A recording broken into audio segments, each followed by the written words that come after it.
everyone, this is Steve Rosenberg with Mynd Property Management. And today I'm joined with Giles Imrie, who is the head legal counsel for Mynd Property Management. Giles, thanks for joining me today. Thanks, Steve.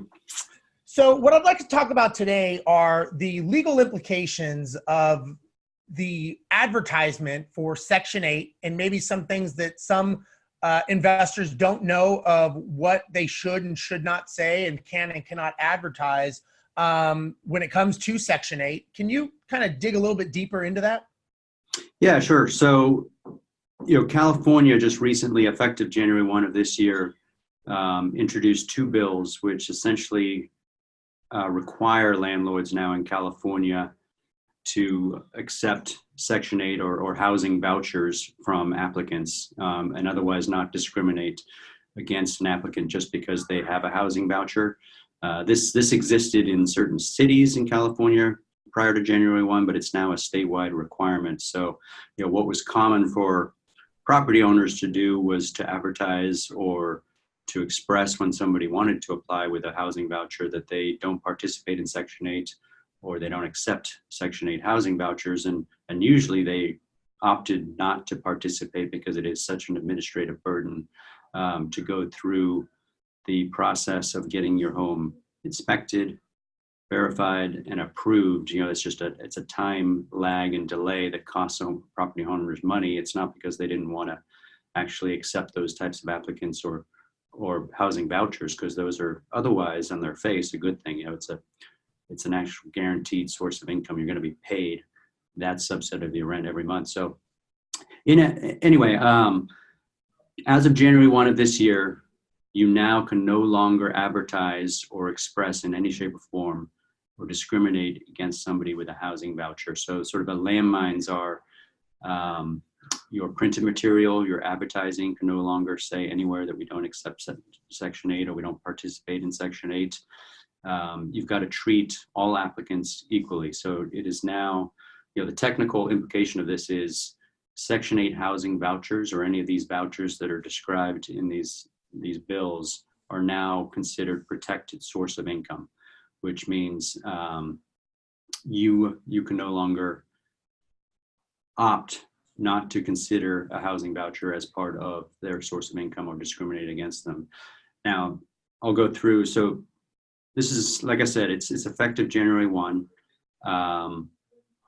Advertising is a big trap, but we do know that there are tenant rights groups out there that are already doing testing. So they are visiting websites, they're visiting application portals, they're making phone calls, trying to get property owners to sort of fall into the trap of saying we don't accept Section 8 or we don't accept housing vouchers. So that's one area you really need to be aware of.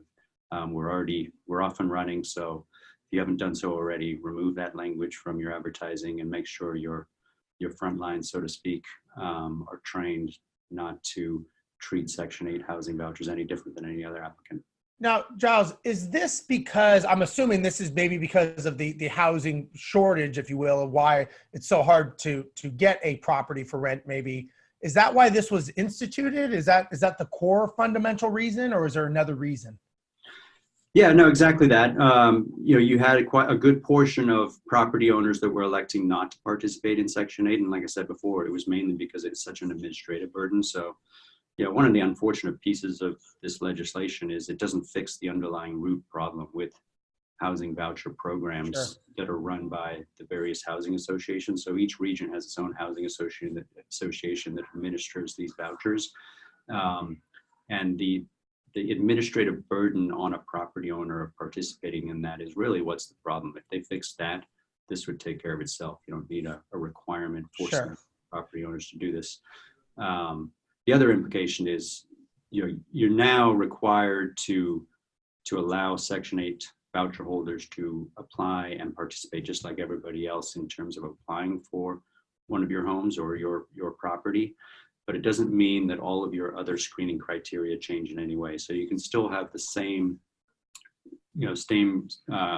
credit criteria, income verification criteria that you do for everybody that also applies to somebody with a voucher. The one difference would be your income verification is only going to be based on the portion that the applicant would be paying, not the total rent, if that makes sense. It does. So let's just say on average, if somebody has a 3 times, they want to see the applicant make 3 times revenue of what the rent is. You have to, it's kind of a bit of a mathematical formula now because it's not a straight line 3 times. Is that right? You would still do the 3 times like you do to everybody, but instead of doing 3 times, if you're renting a property for $2,000 a month, it's not 3 times the 2,000. It's 3 times the portion that the applicant would be paying. So if they're only paying $300, their income verification is now $900. Got it. And would this be considered now a protected class? Is this goes into fair housing and Absolutely. So yeah, I'm glad you brought that up. There's sort of 2 sister bills in place. The second one does designate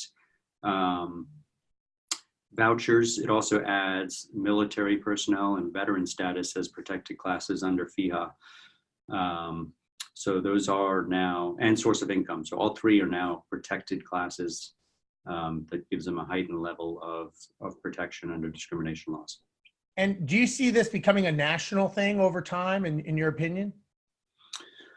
Hard to say. Like I said, it started with the cities. So there were quite a number of cities in California. I think Los Angeles might have been the first one or one of the first. And then it bred from there. And then ultimately you get the statewide initiative. Anytime you have a city implement something and then it's picked up and or adopted by other cities, these tenant right organizations will consistently push to try to get it to become a statewide initiative, which is what we saw with the rent cap, the just cause ordinance, and this as well. Seems like it kind of starts from the West Coast and seems to slowly march across the U.S. It seems like that may be the strategy. Well, that too, yes. It's like a test bed in California. Yes, California and Seattle are kind of the front runners, I'd say, or Washington, and then Colorado is quick to follow on whatever those 2 states do.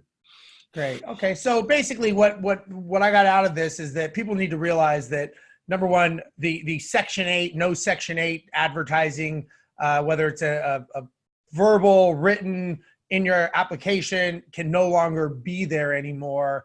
And there's a certain, they basically have to be accepted and treated just like every other applicant with or without the government assistance or any type of housing assistance. And they've got to be treated equally and they cannot be denied. Is that correct? Correct.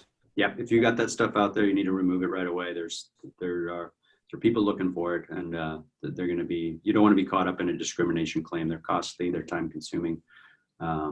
Yes. Very much. Yeah. Remove the low hanging fruit.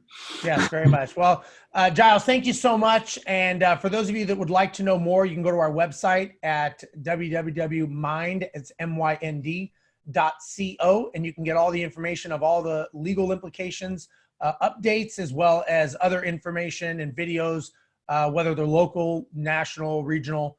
And if you'd like to talk to us, please give us a call. You can reach out to us at our website, www.mind.co. Thank you very much for watching. We'll see you later. Bye-bye.